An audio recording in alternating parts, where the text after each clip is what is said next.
सादळी हे सह्याद्रीच्या कुशीत वसलेलं एक छोटं, शांत आणि निसर्गरम्य गाव.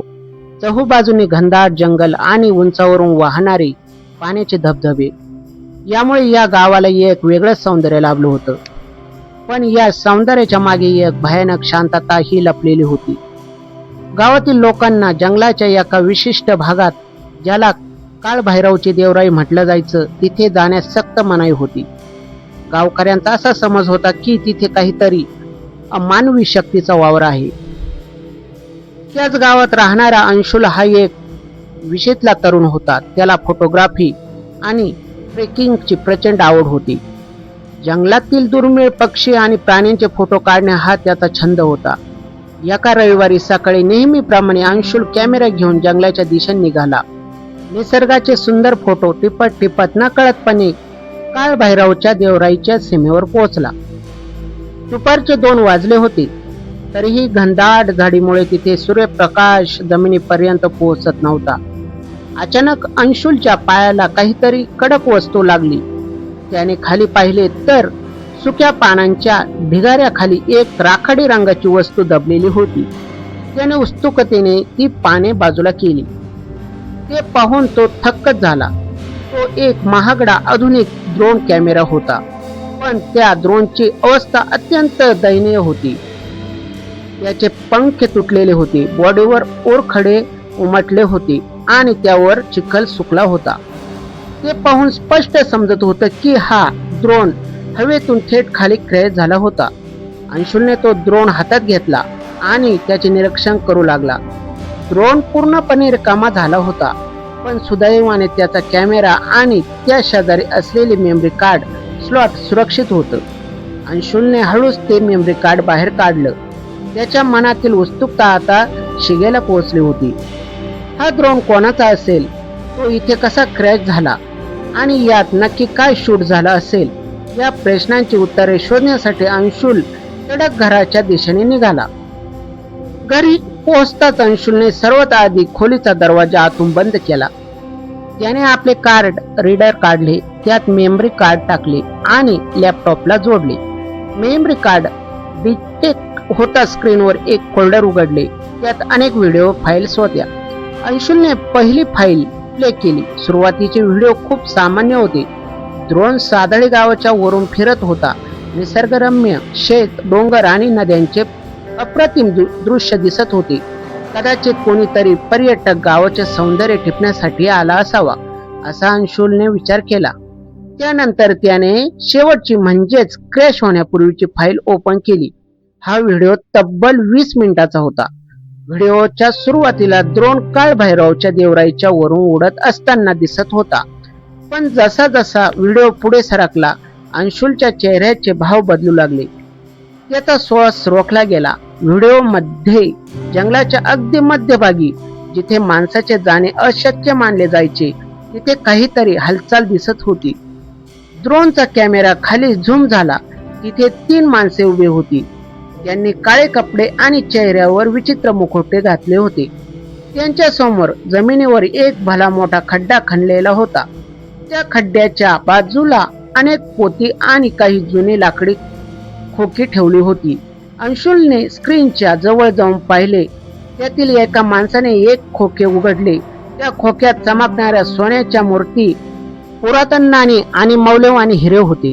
ते सादळी गावातील शतकांनोबा जुन्या पडक्या मंदिरातील चोरीला गेलेले ऐतिहासिक दागिने आणि मूर्ती होत्या, ज्या वर्षभरापूर्वी गायब झाल्या होत्या आणि ज्यांचा तपास पोलीस अजूनही करत होते.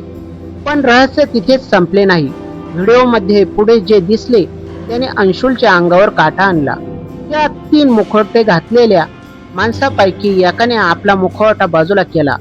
तो चेहरा पाहून अंशुलच्या हातातील पाण्याचा ग्लास खाली पडला आणि त्याचे तुकडे झाले. तो चेहरा दुसरा तिसरा कोणाचा नसून सादळी गावाचे सरपंच सदाशिव पाटील यांचा होता. सदाशिव पाटील, ज्यांना अख्खं गाव देवासारखं पूजायचं, जे अत्यंत प्रामाणिक असल्याचा आव आणायचे, तेच या आंतरराष्ट्रीय स्मगलिंग रॅकेटचे मुख्य सूत्रधार होते. व्हिडिओमध्ये ते कोणाशी तरी सॅटेलाइट फोनवर बोलत होते आणि म्हणत होते, माल तयार आहे, आज रात्री ठीक 12 वाजता जंगलाच्या मागच्या बाजूला ट्रक घेऊन या. हा कोट्यवधीचा माल इथून बाहेर गेला की आपण कायमचे श्रीमंत झालो. त्याच वेळी जंगलात द्रोणचा आवाज त्या लोकांच्या कानावर पडला. सदाशिव पाटील यांनी वर पाहिले. त्यांच्या चेहऱ्यावर भीती आणि राग स्पष्ट दिसत होता. त्यांनी तात्काळ कमरेची बंदूक काढली आणि द्रोणच्या दिशेने अचूक निशाणा साधला. धडक असा आवाज झाला. द्रोण हवेतच हिंदळक्या मारत कॅमेरा गोल फिरला आणि व्हिडिओ तिथेच बंद झाला. म्हणजेच गोळी लागल्यामुळे तो द्रोण तिथे क्रॅश झाला होता. लॅपटॉप स्क्रीनवरील ते दृश्य पाहून अंशुल पूर्णपणे हादरून गेला. त्याचे हात पाय थरथरत होते. गावात ज्या व्यक्तीला एवढा आदर दिला जातो ती व्यक्ती इतकी भयानक असू शकते यावर त्याचा विश्वास बसत नव्हता. त्याला समजले की जर ही माहिती सदाशिव पाटील यांना कळाली तर ते त्याचा खून करायलाही मागे पुढे पाहणार नाहीत. अंशुलने तातडीने विचार केला. केवळ पोलिसांकडे जाऊन उपयोग नव्हता, कारण सरपंचांचे राजकीय संबंध खूप मोठे होते. पोलीस येण्यापूर्वीच ते पुरावे नष्ट करू शकले असते. जर या पापाचा घडा फोडायचा असेल तर गावकऱ्यांना एकत्र करणे आणि सरपंचांना रंगेहात पकडणे हाच एकमेव मार्ग होता. अंशुलने तो व्हिडिओ आपल्या फोनमध्ये ट्रान्सफर केला. संध्याकाळचे 6 वाजले होते. त्याने गावातील काही विश्वासू तरुणांना आणि गावातील प्रतिष्ठित ज्येष्ठ व्यक्तींना ज्याच्यावर सरपंचाचा दबाव नव्हता त्यांना तातडीने हनुमान मंदिरात बोलवून घेतले. अंशुल, काय झालं? एवढ्या घाईघाईने का बोलावलं? एका गावकऱ्याने विचारलं. अंशुलने काहीही न बोलता आपला मोबाईल काढला आणि तो व्हिडिओ प्ले केला. मंदिराच्या ओट्यावर जमलेले ते 15 ते 20 लोक स्क्रीनकडे टक लावून पाहू लागले.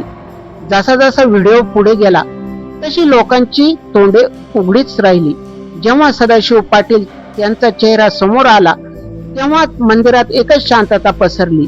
ही शांतता भयावह होती. हे काय आहे? सरपंच आपल्या गावच्या दैवताची चोरी करत आहेत. एक वृद्ध गावकरी संतापाने थरथरत बोलले. आणि आम्ही त्यांना देव मानत होतो. त्यांनी आपल्या विश्वासाचा खून केला. दुसरा तरुण ओरडला. हळूहळू ही बातमी वाऱ्यासारखी संपूर्ण गावात पसरली. अंशुलने तो व्हिडिओ गावच्या व्हॉट्सअप ग्रुपवर टाकला. अवघ्या अर्ध्या तासात अख्खं गाव हादरलं. लोक घराबाहेर पडू लागले. महिला, लहान मुले, वृद्ध, सर्वांच्या चेहऱ्यावर धक्का, अविश्वास आणि तीव्र संताप होता. गावातील शांततेचा जणू स्फोट झाला होता. गावकऱ्यांनी ठरवले की आता गप्प बसायचे नाही. आज रात्री या प्रकरणाचा सोक्ष मोक्ष लावायचा. अंशुलच्या नेतृत्वाखाली गावकऱ्यांनी एक गुप्त प्लॅन आखला. त्यांनी तत्परता दाखवत जिल्ह्याच्या पोलीस अधीक्षकांना SP थेट संपर्क साधला आणि तो व्हिडिओ पुरावा म्हणून पाठवला. पोलिसांनी परिस्थितीचे गंभीर्य ओळखून तात्काळ एक विशेष पथक सादळी गावाकडे रवाना केले. पण पोलीस येईपर्यंत स्मगलर्स माल घेऊन पळून जाऊ नयेत म्हणून गावकऱ्यांनी स्वतः जंगलाला वेढा घालण्याचे ठरवले. रात्रीचे 11:45 झाले होते. काल भैरवची देवराईत अंधार बुडालेला होती. सरपंचाचे 3 ट्रक जंगलाच्या मागच्या कच्च्या रस्त्यावर येऊन थांबले होते. सदाशिव पाटील आणि त्यांचे साथीदार घाईघाईने सोन्याच्या मूर्ती आणि लाकडी खोकी ट्रकमध्ये भरत होते. लवकर आवरा, आज रात्री हा माल बंदरावर पोहोचला पाहिजे.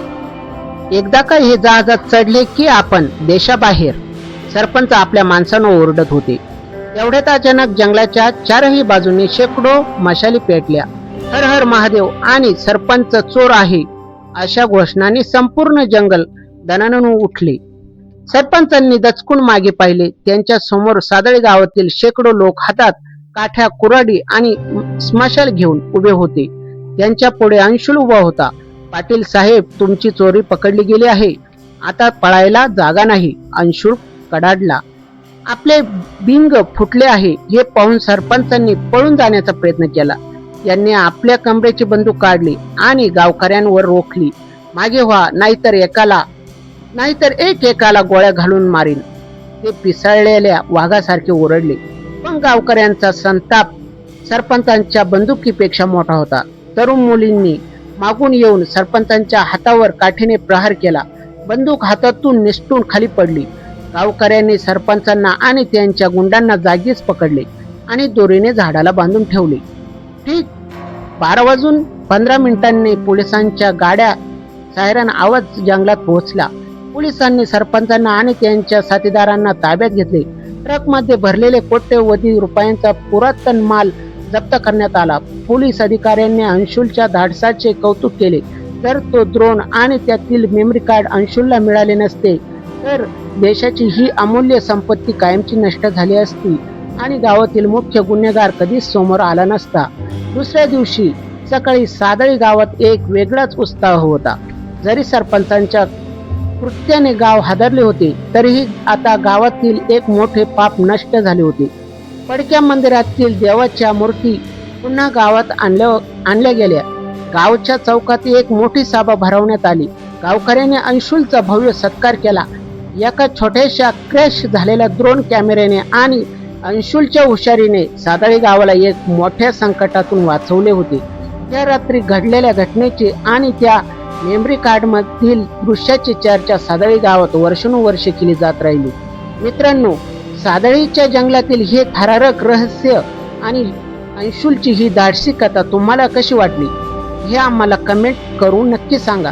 जर तुम्हाला ही गोष्ट आवडली असेल आणि अशाच प्रकारच्या आणखी रहस्यमयी थ्रिलर आणि सस्पेन्स गोष्टी ऐकायच्या असतील तर चॅनलला नवीन असाल तर चॅनलला सबस्क्राईब करा, व्हिडिओला लाईक करा आणि आपल्या मित्रांसोबत शेअर करायला विसरू नका.